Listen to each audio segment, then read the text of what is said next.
After a lot of explanations around Git and GitHub, it should be clear how essential version control is for the SoDa Replicator. The template assumes reliance on Git for both the empirical analysis code as well as the typesetting of the paper. Since we can compile LaTeX documents either locally or remotely, we will go over both options and begin with the remote choice. While there are alternatives like compilation via GitHub Actions, the most common and most convenient external platform for LaTeX compilation is Overleaf. Given Overleaf's prominence in academic research, we keep the explanation short. We sign up for an account on overleaf.com and create a new project. We do not have to install anything.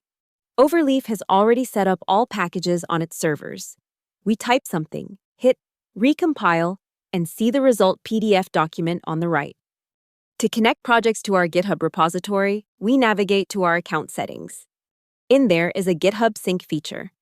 At the time of recording, this is a paid feature for new users. Many universities nowadays have institutional Overleaf subscriptions. So, you might get access to paid features via your affiliation. If you do not, you can pay for it yourself or compile locally.